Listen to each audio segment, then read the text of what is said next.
Objections. It's a topic every sales trainer on the face of the planet has written about, and written about, and written about.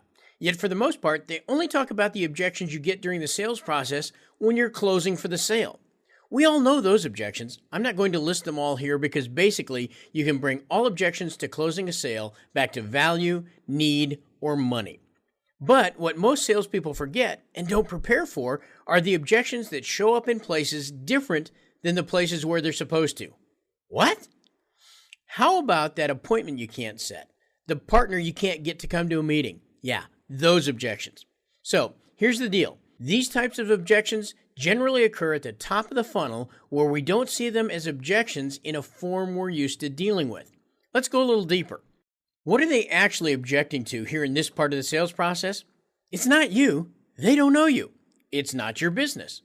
They're just objecting to the experience of being called. That's fundamentally what every objection means. No time, no money, I've got another vendor, or we aren't interested.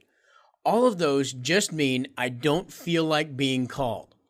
What we really have to overcome here is the experience, and the only way to overcome that is preparation.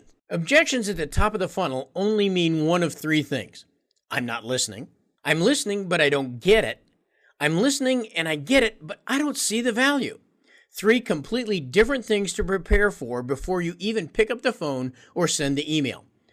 Don't blame the person you're trying to get the appointment with. They're just doing their job. They answered the phone. Let's take a look. I'm not listening. Why not?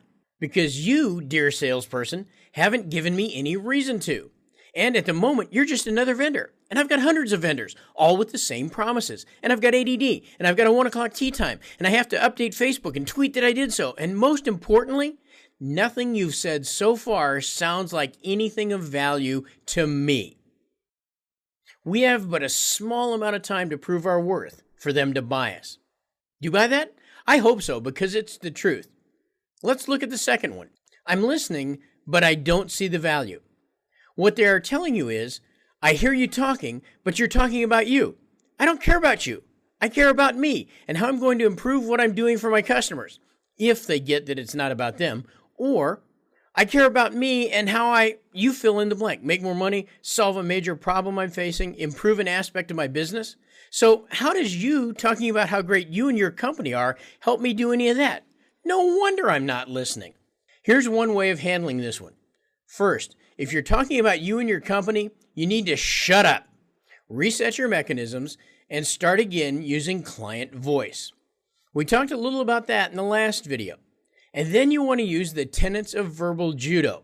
Now, I'm just going to touch on them real quickly here, and Steve's going to go much more in depth in the October seminar.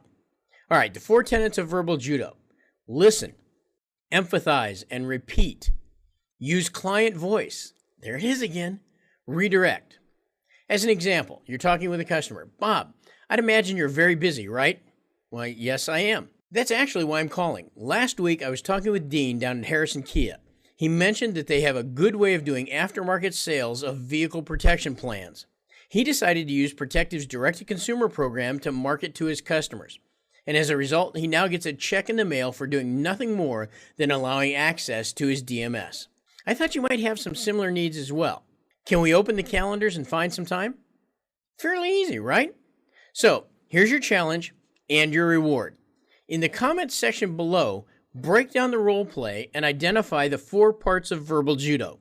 Steve or I will comment on how you did and offer up any thoughts on what might have been missed. And just for getting involved in the conversation, we're going to send you a copy of Steve's ebook, Sales Speaks.